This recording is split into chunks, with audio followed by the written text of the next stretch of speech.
अस्सलाम वालेकुम जनाब, क्या हाल चाल है? खैरियत है। मैं हूं फजलुर रहमान और आप देख रहे हैं यूट्यूब चैनल। तो जनाब वाला तकरीबन 4 साढ़े 4 बजे का टाइम है और इस वक्त मैं हूं विज़िट पे। इंशाल्लाह ताला सुबह वापस अपनी ड्यूटी पे वापसी होगी। इंशाल्लाह ताला एक दिन की छुट्टी मुकम्मल होगी। संडे को, इस बार मैं संडे को आया हूँ। सबसे पहले मेरे तमाम दोस्तों को मेरी तरफ़ से अस्सलाम वालेकुम। जितने मेरे व्यूवर हैं, सब्सक्राइबर, मेरे देखने वाले हैं, दिल की गहराइयों से आप लोगों का शुक्रिया। मेरे चैनल की रीच बहुत ख़राब हो चुकी है, काफ़ी देर मैं आउट रहा हूँ चैनल से। और आप दोस्तों से रिक्वेस्ट है कि जितना हो सके चैनल को सब्सक्राइब करें, लाइक करें, कमेंट्स करें और लाजमी। तो बाकी जनाब, इस वक्त मैं डेरे पे हूँ और इस वक्त गंदम की बिजाई का अमल तकरीबन शुरू है। बहुत कम गंदम की बिजाई रह गई है, जो कम लोग रह गए हैं, नहीं तो तकरीबन मुकम्मल हो गई। ये आप देख सकते हैं। ये पिछली जगह जब यहाँ पे मैं आया था तो मैंने 10 दिन के बाद मैं यहाँ पर वापस आया हूँ और 10 दिन के बाद आप यहाँ पर देखें तो यहाँ पर मुंजी खड़ी थी।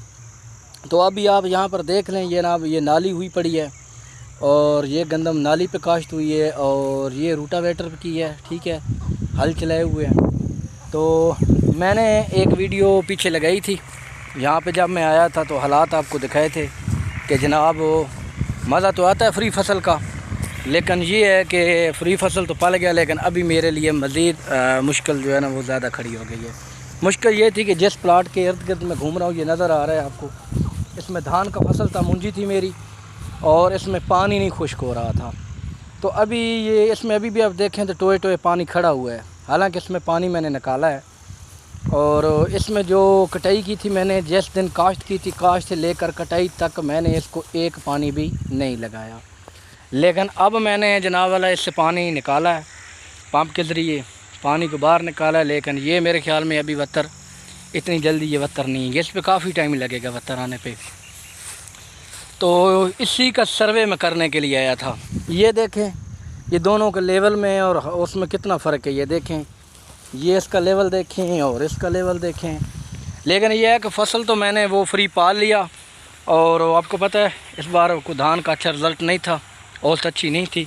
लेकिन ये 2 कनाल मैंने मुंजी लगाई थी, तो आप इसके तने के मोटाई से अंदाज़ा लगा सकते हैं कि जनाब जहाँ पर जो धान थी वो अच्छी थी। यानी कि या वो प्लाट को गौर से देखे तो आपको अंदाज़ा होगा कि अच्छा फसल इसने दी है। लेकिन अभी मैं सोच रहा हूँ इसके अंदर ये वत्तर नहीं आएगा, तो इसके अंदर ट्रैक्टर भी नहीं जा सकता है। तो मैं कोशिश कर रहा हूँ कि पानी अगर सूख गया, टाइम हुआ, तो मैं इसमें ट्रैक्टर के साथ गंदम की काश्त करूँगा। नहीं तो एक ज़रिया और भी है जो हर साल मैं अप्लाई करता हूँ। दूसरा ज़रिया अप्लाई करने का क्या है, ऐसे खेत के लिए जो जिसमें पानी खड़ा हो और वत्तर ना आ रहा हो, उसके लिए कौन सा तरीका अप्लाई करना चाहिए और उसमें आपका टाइम भी बचे और नुकसान भी ना हो और आपके हल वगैरह का ख़र्चा भी बचे, तो वो कौन सा तरीका है। तरीका ये है कि जैसे आप देख रहे हैं ये इसमें पानी खड़ा है, तो इसके अंदर नमी बहुत ज़्यादा है, ठीक है। तो जब नमी ज़्यादा होगी, पानी खड़ा रहेगा, उसमें पानी ज़्यादा देर खड़ा रहेगा, तो ये ज़मीन सख्त नहीं बल्कि नरम होती है। तो इसकी जो खेत के 2 कनाल रकबे की जो जगह है वो इस वक्त मिट्टी बहुत नरम है। तो मैंने इस पे कौन सा तरीका अप्लाई करना है और इंशाल्लाह ताला मेरा हल भी बचेंगे, खाद भी बचेगी और मेरा जो ख़र्चा है वो बचेगा और फसल भी दूसरों के बराबर इंशाल्लाह होगा। तो इसमें मैं करूँगा ये कि मैंने गंदम को जनाब जितनी इसमें बीज हमने डालना है वो गंदम जनाब पानी में भिगो के रख देंगे।